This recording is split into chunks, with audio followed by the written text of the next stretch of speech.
नमस्कार, मी अमोल. झी 24 तास विशेष मध्ये आपलं स्वागत. आज आपण चर्चा करणार आहोत पाण्याविषयी. गेल्या काही दिवसांमध्ये मुंबई आणि परिसरामध्ये सातत्याने पाईपलाईन फुटण्याच्या घटना घडताना दिसतात आणि या घटनांमध्ये लाखो लिटर पाणी वाया चाललेलं आहे. एकामागून एक पाईपलाईन फुटीच्या या घटना येत आहेत.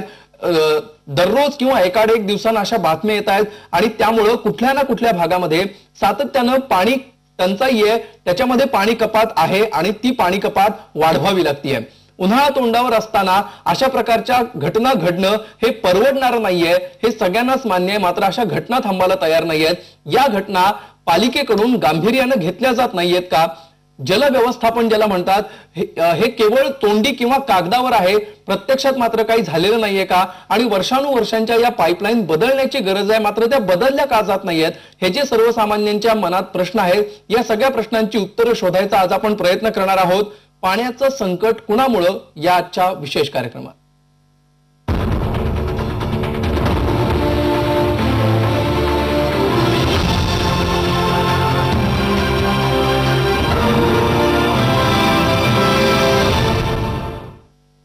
आणि या विषयावर चर्चा करण्यासाठी आपल्या स्टुडिओमध्ये आहेत मुंबई महानगरपालिकेचे सभागृह नेते सुनील प्रभूजी, तुमचं स्वागत आमच्या चर्चेमध्ये.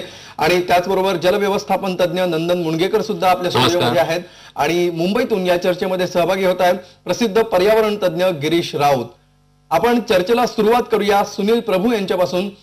सुनीलजी, आम्हाला सांगा की या घटना तर घडतायत सातत्याने, लाखो लिटर पाणी वाया चाललेलं आहे.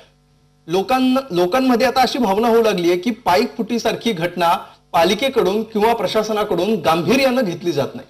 नाही, असं आहे की मुंबई शहरामध्ये अशा प्रकारच्या घटना घडतायत, परंतु यामध्ये दोन भाग आहेत. एक तर तानसापासून गुंदवलीपर्यंत येणाऱ्या 72 इंचीच्या लाईन आहेत, त्या लाईन जमिनीला 90 वर्षापूर्वी टाकल्या गेलेल्या आहेत आणि त्या जमिनीला खाली तळाला लागतात आणि त्यामुळे सॉइलमध्ये जे परिवर्तन होतं आणि त्यामुळे गंज पकडून काही ठिकाणी जलवाहिन्या फुटतायत. तो बदलण्याचा कार्यक्रम जो आहे तो महानगरपालिकेने हाती घेतलेला आहे. आणि त्याचबरोबर मुंबई शहरामध्ये व्यवस्थापन करताना स्थानिक स्वराज्य संस्था म्हणून मुंबई महानगरपालिका ही एक प्रमुख एजन्सी असायला हवी.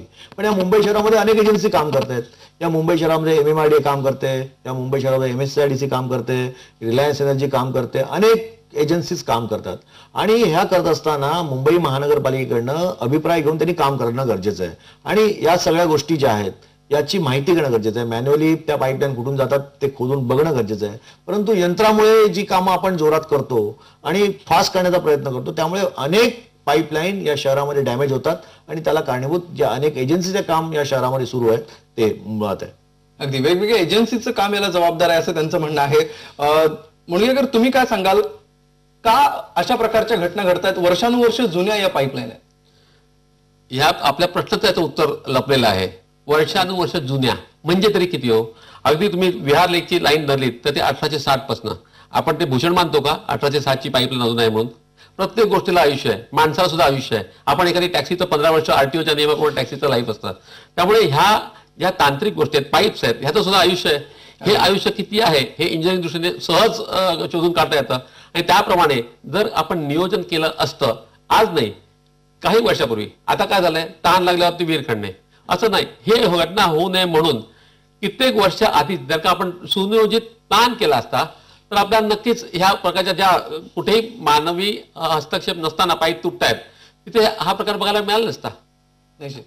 अगदी पाईपलाईन जुन्या झालेल्या आहेत, पण त्या जुन्या का झाल्या असं त्यांचं म्हणणं. असं आहे की 90 वर्षापूर्वी आपण या पाईपलाईन टाकल्या. मुंबई शहराला पाणी आपण ठाणे आणि नाशिक जिल्ह्यातून 250 किलोमीटरवरून मुंबई शहरासाठी आणतो.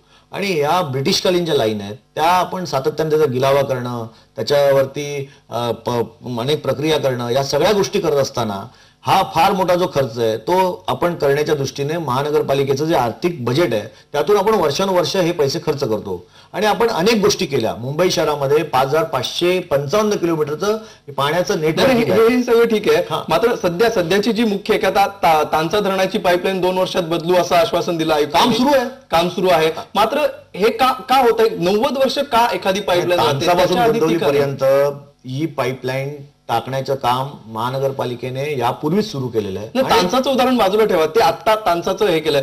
90 वर्ष 100 वर्ष एवढ्या जुन्या पाईपलाईन आहेत. या पाईपलाईन या आधीच का नाही बदलल्या गेल्या? 40 वर्षांनी का नाही बदलल्या गेल्या? 50 वर्षांनी का नाही बदलल्या गेल्या? असं आहे की मुंबई महानगरपालिकेने या पाईपलाईन बदलण्याबाबतचं एक नियोजन केलेलं आहे. हे करत असताना आर्थिक जी महानगरपालिकेची क्षमता आहे आणि जो आर्थिक डोलार आहे त्याच्यावरती आपण वर्षभरात किती पैसे खर्च करू शकतो हे सगळं लक्षात घेऊन वर्षभराचं प्लॅनिंग करून हे काम केलं जातं. आपल्याला कल्पना असेल की या सगळ्या पाईपलाईन ज्या आहेत त्या बदलण्याबरोबर मुंबई महानगरपालिकेने मुंबई शहरामध्ये 8 बोगदे टनेल तयार केले. याचं कारण असं आहे की पाईपलाईन या ज्या आहेत त्या जमिनीला लागून गंजतात, त्यामुळे टनेल मधून चांगलं पाणी आपण त्या भागापर्यंत पोहोचू शकतो. थोडा नियोजनाचा भाग आहे आणि त्या वेगानेच ते होणार असं तुमचं म्हणणं आहे. 8 टनेल आपण निर्माण केल्याचं कारणच असं आहे की वारंवार या पाईपलाईन फुटतात, त्याच्यावरती मार्ग म्हणून आपण टनेल केलेले आहेत आणि जवळजवळ मुंबई शहरामध्ये 46 किलोमीटरचे टनेल आज मितीला पूर्ण झालेले आहेत. आणि आपल्याला त्याची उदाहरणं आहेत की भांडूप पासून लिबर्टी गार्डन पर्यंतचा एक आहे, रुपारेल कॉलेजचा एक आहे, रेसकोर्स पासून मलबार हिल टेकडीपर्यंतचा बोगदा आहे, किंग सर्कल ते शिवडीचा बोगदा आहे. असे अनेक टनेल आपण तयार केलेत. याचा अर्थ असा नाही की महानगरपालिकेने नियोजन केलेलं आहे आणि आर्थिक त्याचा जो डोलार आहे तो कसा वर्षानुवर्ष आपण त्यातून खर्च करू शकतो, महानगरपालिका आर्थिक तुटीत जाऊ नये म्हणून कसं समतोल प्रमाण काढता येईल म्हणून आपण हे काम करतो. मुणगेकर, तुम्हाला हे पटतंय का? काही प्रमाणात.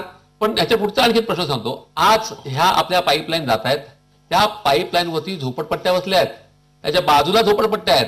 आज जर का टेररिस्ट अटॅक कुठे ह्या झोपडपट्टीमध्ये एखादा बॉम्ब ठेवला, एखादी पाईपलाईन उडवली तर आपण काय करणार? आणि ह्याच्याबद्दल काय होत आहे? आज पाईप एका ठिकाणी फुटली तर आपला एवढा प्रॉब्लेम होऊ शकतो, पण असा टेररिस्ट अटॅक झाला तर काय करू शकतो? आता तिसरं महायुद्ध हे पाण्याबरोबरच होणार आहे. घराघरामध्ये दुसऱ्या घरामध्ये पाण्याचं प्रेशर जास्त येतं म्हणून घराघरात भांडणं होतात. आणि हे जर का असं झालं आणि जर का आपल्या पाईपलाईनला संरक्षण नाही मिळालं आणि पाईपलाईन मोकळ्या नाही झाल्या तर हा तर पाईप फुटी सोडाल, ह्याहून महाभयानक प्रॉब्लेम्स होतील. आणि त्याच्यासाठी आपण काहीतरी आत्ताच करायला पाहिजे. आणि परत ते फोडल्यानंतर मग आम्ही ते करू असं नाही चालणार. त्यांना संरक्षण देणं, त्याच्यावरती कॉन्क्रीटीकरण करणं किंवा हे पुढचे काय असेल ते, याचबरोबर ह्याची जे नियोजन आहे आपल्याकडे हे अजूनही मॅन्युअली होत आहे. आज जगामध्ये ह्याचं सगळं नियोजन हे अतिशय हायली क्वालिफाईड म्हणजे कॉम्प्युटरने सॅटेलाइटने केलं जातं. तसं सागर सरोवर जे आहे 250 धरणांचा प्रकल्प एकमेकाची सॅटेलाइटने जोडून केलेला आहे. अशा प्रकारचं आपण नवीन तंत्रज्ञान आणून हे केलं पाहिजे. ही पाईपलाईन फुटली तर त्याचे पर्याय पाईपलाईन आहे का, पॅरल त्याचे आहे का, आणि असं करून हे बंद करून ती चालू करणे अशा प्रकारचं तर आपण आता शोधायलाच पाहिजेत. निश्चितपणे. आपल्याबरोबर पर्यावरण तज्ञ गिरीश राऊत सुद्धा आहेत, आपण त्यांना विचारूया. गिरीशजी, तुम्ही काय सांगाल? एक प्रकारे सिरियल सुरू आहे पाईपलाईन फुटण्याची, कशामुळे घडतंय हे तुम्ही काय सांगाल? म्हणजे मुंबई शहराचा जो त्याचा जे नियोजन होतं ते पूर्ण मोडलं गेलंय आणि मुंबई शहर हे अवास्तव विकासाच्याच नावाने वाढवलं गेलं. आता प्रत्येक गोष्ट आपल्या जी व्यवस्थापन करणाऱ्या ज्या यंत्रणा आहेत, ऑथॉरिटी आहेत, त्यांच्या हाताबाहेर गेलेली आहे. सगळ्या बाबतीत आपल्याला दिसते आणि त्याचा एक भाग आहे हा की त्यांना हे शहर सांभाळणं स्वतः शक्य होत नाहीये, कारण हे प्रमाणाबाहेर गेले. आणि मग कारणं वेगवेगळी येत आहेत जी आपण वाचतोय की दाब वाढला किंवा जुन्या झाल्या. मला वाटतं ह्याच्यापेक्षा सर्वात महत्वाचं आहे की हे शहर आता स्फोट होण्याच्या अवस्थेमध्ये गेलं. अगदी निश्चितपणे. आणि नजीकचं भविष्यकाळ कसा असेल हा प्रश्न याच ओघाने येणार आहे. यंदाचा उन्हाळा हा सगळ्यात जवळचा प्रश्न आहे आणि इथून पुढचा काळ कसा असेल, जर या घटना अशाच होत राहिल्या तर काय भविष्यकाळ आणि किती मोठी पाणी टंचाई निर्माण होऊ शकते याविषयी आपण बोलणार आहोत एका ब्रेक नंतर.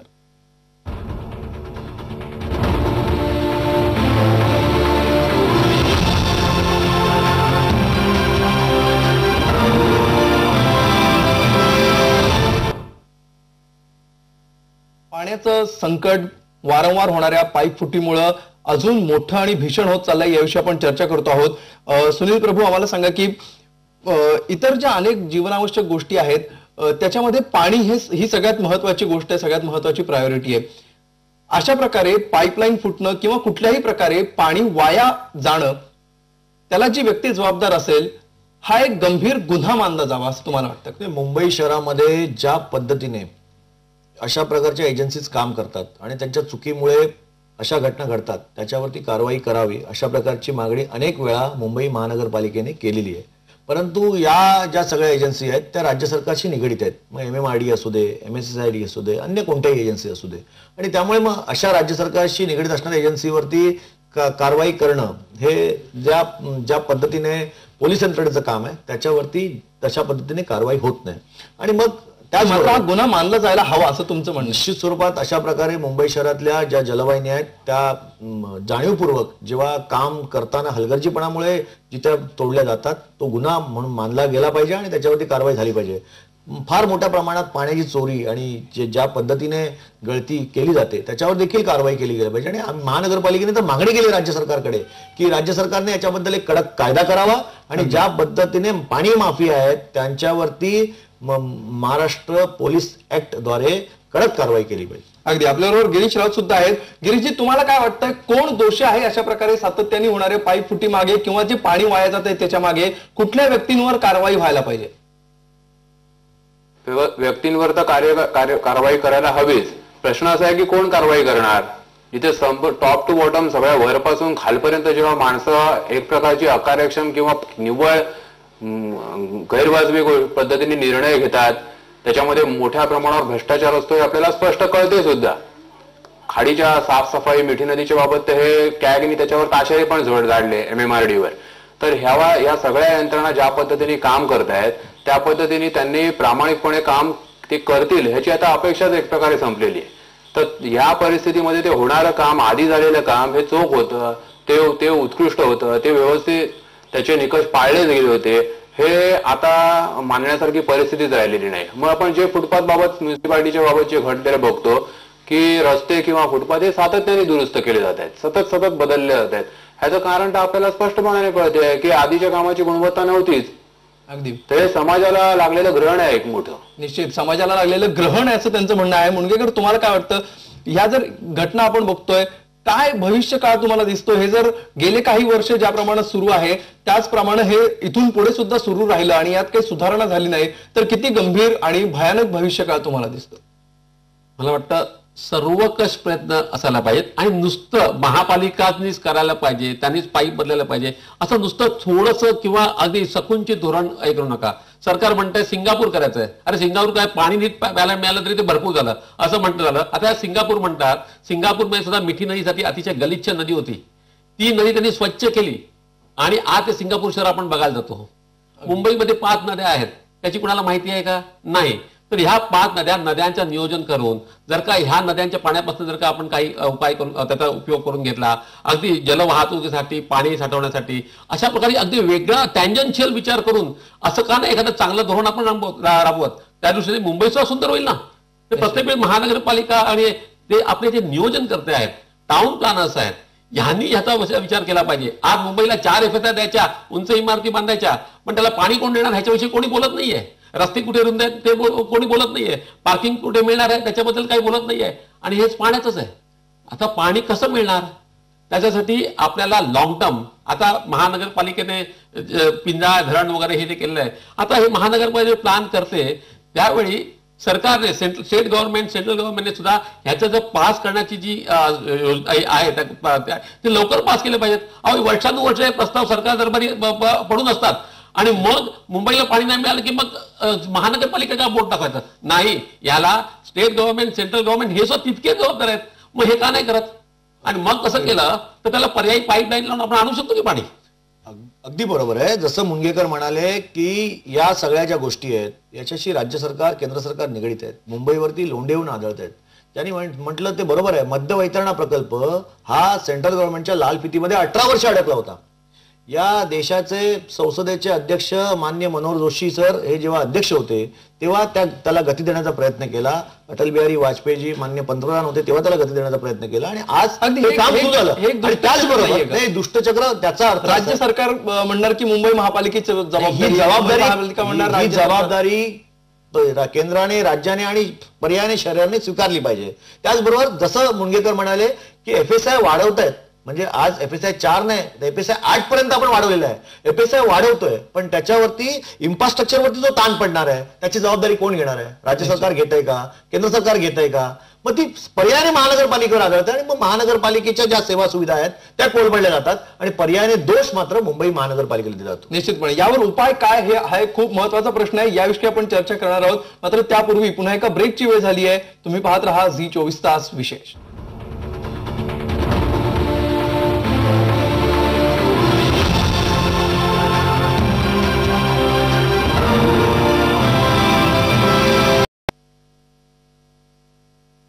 भविष्य काळातल्या पाणी टंचाई विषयी आपण बोलतो. सुनील प्रभू, आम्हाला सांगा की हे आरोप प्रत्यारोप होत आलेले आहेत, वर्षानुवर्ष हे आरोप प्रत्यारोप होत आलेले आहेत. इथून पुढे तुम्हाला काय वाटतं, काय करायला हवं?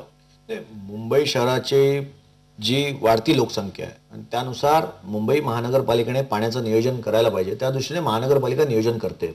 आज जे पाणी आपल्याला अपेक्षित आहे म्हणजे 2900 MLD पाण्याची आवश्यकता आहे, परंतु आपण 3400 MLD पाणी आपण आणत होतो. परंतु यावर्षी पाण्याचं संकट लक्षात घेता आपण 2900 MLDच पाणी आज आणतोय, 3400 आपण आणू शकत नाही. आणि यावर्षी मे महिन्यापर्यंत आणि त्यानंतर हा उन्हाळा संपेपर्यंत 15 जुलैपर्यंत जो अतिरिक्त साठा पाहिजे त्याची आज व्यवस्था आहे. वितरण व्यवस्था जर महानगरपालिकेने व्यवस्थित केली तर या मे महिन्यात आणि अगदी जुलै 15 पर्यंत आपण पाणी चांगल्या पद्धतीने पाऊस पडेपर्यंत देऊ शकतो. परंतु भविष्याचं नियोजन जे आपण करायला पाहिजे त्या दृष्टीने मध्य वितरणा प्रकल्प आपण बांधतोय. 450 MLD पाणी आपण तिथून आणतोय आणि गारगाई पिंजळ्यावरती आपण सर्च करतोय म्हणजे नेमकं आपण कशा पद्धतीने पाणी आणू शकू. परंतु या शहरासाठी समुद्राचं पाणी गोडं करून या शहराने वापरलं पाहिजे, ही काळाची गरज आहे आणि त्या दृष्टीने महानगरपालिकेने सुरुवात केलेली आहे. निश्चितपणे. मुनगेकर, तुम्ही काय सांगाल? मला वाटतं की आज प्रत्येक वेळी आपण ह्याच्यावर त्याच्यावरती बोट होतो आणि मग सांगतो की मिळत नाही. पण ह्याच्यामध्ये सगळ्यात जास्त त्रास होतोय हे साध्या मुंबईतल्या नागरिकाला. आणि नागरिक हा राजा, पण त्याला काही अधिकार नाहीत. जसं परदेशामध्ये कोर्टामध्ये ज्युरी मेंबर्स असतात आणि त्याच्यामध्ये सामान्य नागरिक त्यांना यावंच लागतं. तसं या बाबू प्रवृत्तीवरती म्हणजे महानगरपालिका काम करणारे कर्मचारी आणि महानगरपालिकेमध्ये असलेले लोकांनी निवडलेले सदस्य ह्यांच्यावरती अंकुश ठेवण्यासाठी जनतेचे प्रतिनिधी असायलाच पाहिजे. पब्लिक पार्टिसिपेशन हे वाढायलाच पाहिजे. LMCs ह्या गोष्टी आपल्याला आणि ह्या LMC सुद्धा हे जी प्रवृत्ती आहे नको तिथे पाईपलाईन तोडणं हे सगळं कंट्रोल करायला ते वापरले जातील. त्यामुळे अशा प्रकारचं पब्लिक पार्टिसिपेशन हे ह्याच्या पुढे असायलाच लागेल. आत्ताच मध्ये जलदिन झाला 5 तारखेला, त्यावेळी माधवराव चितळेंनी एक असं विधान केलं, मला गंमतशीर वाटलं ते, की महानगरपालिकेमध्ये कन्सल्टंट नेमले जातात आणि कन्सल्टंट नेमल्यावरती त्यांनी काय लिहिलं हे शोधायला परत कन्सल्टंट नेमावा लागतो. हे काय मला कळत नाहीये. आणि मी सांगतो माझा एक अनुभव, पाठक नावाचे एक इंजिनियर होते, त्यांनी असे परदेशी इंजिनियरनी जो बोगदा तयार करत होते त्याच्यातली चूक काढून दाखवली आणि ती चूक काढून दाखवल्यानंतर अशासारख्या इंजिनियर्सना आपण प्रमोट केलं पाहिजे आणि त्यांचा उपयोग करून घेतला. आपण परदेशी कशाला अवलंबून राहायचं? आपल्याकडे तेवढी ताकद आहे, आपल्याकडे तेवढे सुशिक्षित लेख आहेत, असं का नाही करायचं? निश्चितपणे नियोजन कसं करायचं हे पण ठरवलं गेलं पाहिजे आणि जे सोर्सेस आहेत त्याचा योग्य उपयोग करून घेणं हा एक महत्वाचा उपाय आहे. आपली वेळ संपत आली आहे, शेवटी आपण जाऊया गिरीश राऊत यांच्याकडे. गिरीशजी, पाईपलाईन फुटीच्या घटना तर आहेतच, मात्र भविष्य काळाचा विचार करता तुम्ही काय सांगाल, काय करायला हवं? मला असं वाटते की इथे सगळ्या गोष्टी आम्ही तंत्रज्ञानाने सोडवू असा एक त्यांचा सगळ्यांचाच एक आपला एक भ्रम झालाय. आणि तो जर का तसाच असेल तर त्या तंत्रज्ञानाच्या मागे जो माणूस आहे तो स्वतः तितका कार्यक्षम आणि तितका योग्य आहे की नाही हे जर बघितलं नाही तर हे प्रश्न असे कायमचे राहणार आहे. आणि मला वाटत नाही की त्याच्यावर उपाय जोपर्यंत मूलभूत माणूस बदलण्याची प्रक्रिया होणार नाही तोपर्यंत हे काही शक्य नाही असं मला वाटतं. निश्चितपणे खूप महत्वाचं विधान तुम्ही केलेलं आहे. मूळ जो माणूस आहे तो बघायला हवा, माणसांच्या गरजा बघायला हव्यात. केवळ तंत्रज्ञान आणि केवळ आरोप प्रत्यारोप हे निश्चितपणे पोषक नाहीयेत भविष्य काळासाठी आणि त्यामुळे हे सगळं बाजूला राहून मुंबईकरांना दिलासा मिळेल अशी आपण अपेक्षा करूया. हा उन्हाळाच नव्हे तर इथून पुढचा प्रत्येक उन्हाळा मुंबईकरांसाठी सुसह्य असेल. 12ही महिने पाण्याच्या दृष्टीने मुंबईकर निश्चिंत असतील अशी अपेक्षा करायला आपल्याला काहीच हरकत नाही. अशी सध्या तरी केवळ आपण अपेक्षाच करू शकतो. या चर्चेत सहभागी झाल्याबद्दल सुनील प्रभू तुमचे मनापासून धन्यवाद. त्याचबरोबर नंदन मुनगेकर तुमचेही धन्यवाद आणि गिरीश राऊत तुमचेही धन्यवाद मुंबईतून या चर्चेत सहभाग घेतल्याबद्दल. झी 24 तास विशेष मध्ये आज इतकंच. ताज्या बातम्यांसाठी पाहत रहा झी 24 तास.